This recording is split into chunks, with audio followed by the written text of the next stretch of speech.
બીટની ખીર બનાવવા માટે મેં અહીંયા બીટ લીધી છે 100 ગ્રામ, ખાંડ લીધી છે, 500 ગ્રામ દૂધ લીધું છે, ડ્રાયફ્રૂટ્સ લીધા છે અને 10થી 15 મિનિટ પહેલાં મેં ચોખા અને કાજુ 2 પલાળીને રાખ્યું હતું અને મિલ્ક પાવડર લીધો છે 2 થી 3 ચમચી જેટલો. સૌપ્રથમ પહેલાં આપણે બીટને છોલીને છીણી લઈએ.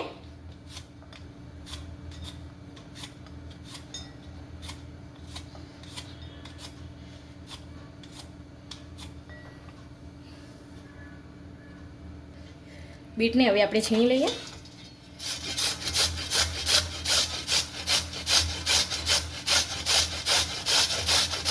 બીટ આપણું છીણીને તૈયાર થઈ ગયું છે, તો આપણે એને ઘીમાં એકાદ ચમચીમાં શેકી લઈશું. ગેસ ઉપર એક કઢાઈ મૂકી દીધી છે આપણે. એના અંદર આપણે એકાદ ચમચી જેટલું ઘી નાખીશું. ઘી ગરમ થાય એટલે આપણે બીટને શેકી લઈશું. આપણે આ એક નવા ટેસ્ટની આપણે ખીર બનાવીશું. આ રીતે આપણે નાખી દઈએ. બીટને આપણે 2-3 મિનિટ જેવું શેકાવા દઈશું ઘીમાં.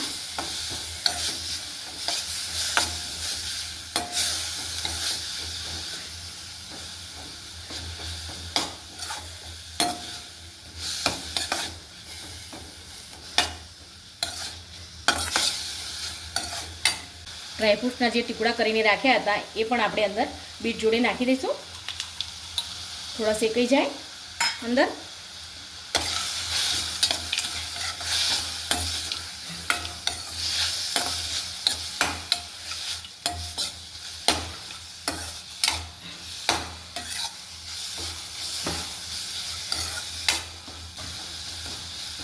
ત્રણ 4 મિનિટ જેવું થઈ ગયું છે. હવે અંદર નાખીશું દૂધ.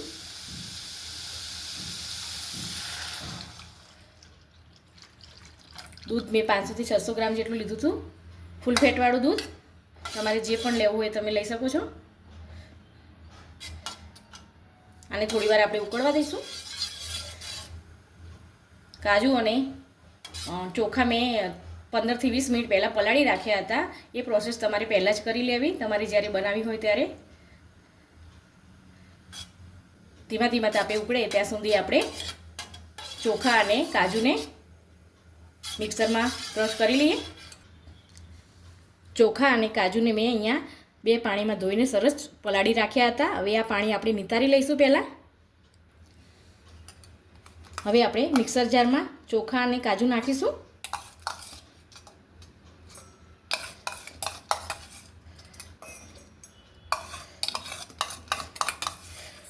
સાઈડમાં બીટની ખીર ધીમા તાપે ઉકળે છે, તો આપણે આ પ્રોસેસ કરી લઈશું.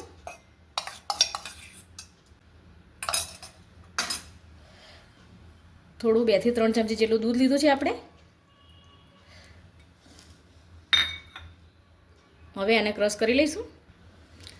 ચોખા અને કાજુને આપણે આવી રીતે ક્રશ કરી લીધા છે.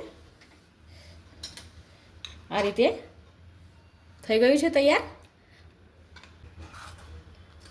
ખીર આપણી ઉકળી રહી છે અહીંયા. હવે આપણે અંદર જે ચોખા અને કાજુ ક્રશ કરેલા હતા એ અંદર નાખી દઈશું.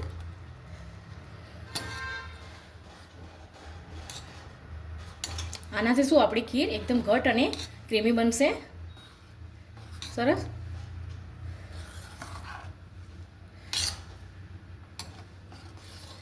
જો બીટનો કલર પણ કેટલો સરસ થાય છે.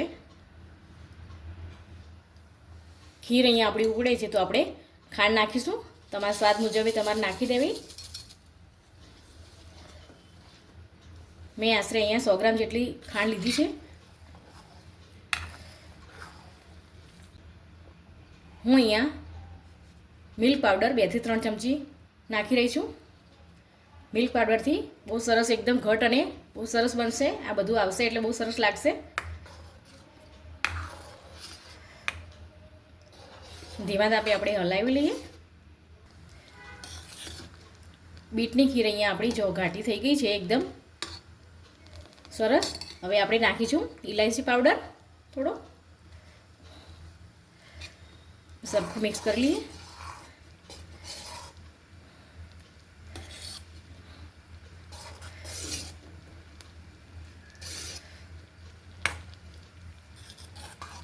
એકદમ ક્રીમી અને દાણેદાર આપણી બીટની ખીર તૈયાર થઈ ગઈ છે.